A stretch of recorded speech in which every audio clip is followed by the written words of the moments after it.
Hello दोस्त, आपका मेरे चैनल में स्वागत है। मैं आज आपको हनुमान जी द्वारा रानी सत्यभामा सुदर्शन चक्र गरुड़ का घमंड किस तरह तोड़ा था उसके बारे में बताने जा रहा हूं। कृपया मेरे चैनल में बने रहेंगे और सब्सक्राइब कर मेरा उत्साह बढ़ाएंगे। तो मैं वीडियो अब शुरू करने जा रहा हूं। क्या संसार में मुझसे अधिक शक्तिशाली भी कोई है?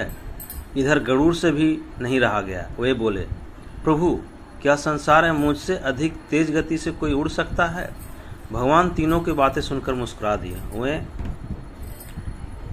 भगवान कृष्ण द्वारका में रानी सत्यभामा के साथ सिंहासन पर विराजमान थे। सुदर्शन चक्र और गरुड़ भी वहां उपस्थित थे।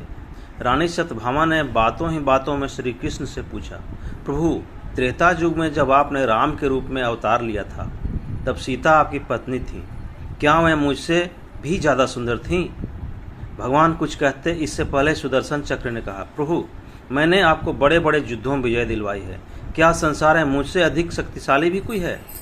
इधर गरुड़ से भी नहीं रहा गया। वे बोले, प्रभु, क्या संसार में मुझसे अधिक तेज गति से कोई उड़ सकता है? भगवान तीनों की बात सुनकर मुस्कुरा दिए। वे समझ गए कि तीनों को अपने अपने गुणों का अभिमान हो गया है। इनके अभिमान को नष्ट करना आवश्यक है। उन्होंने गरुड़ से कहा, तुम हनुमान के पास जाओ और कहो कि भगवान राम माता सीता के साथ उनकी प्रतीक्षा कर रहे हैं। फिर उन्होंने सुदर्शन चक्र से कहा कि तुम महल के प्रवेश द्वार पर पहरा दो। ध्यान रहे कि मेरी आज्ञा के बिना महल में कोई प्रवेश न कर पाए। फिर सत्यभामा से कहा कि आप सीता के रूप में तैयार होकर आ जाएं।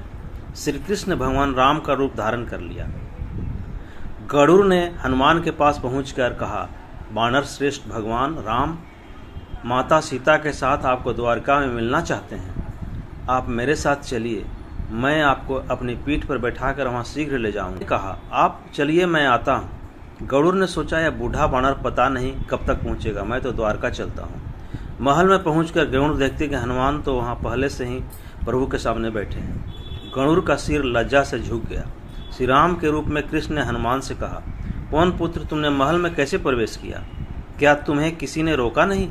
हनुमान ने अपने मुंह से सुदर्शन चक्र को निकालकर प्रभु के सामने रख दिया और कहा, प्रभु, आपसे मिलने से रोकने के लिए इस चक्र ने प्रयास किया था, इसलिए इसे मैंने अपने मुंह में रख लिया था और आपसे मिलने आ गया। मुझे क्षमा करें। इस तरह चक्र अभिमान भी टूट गया।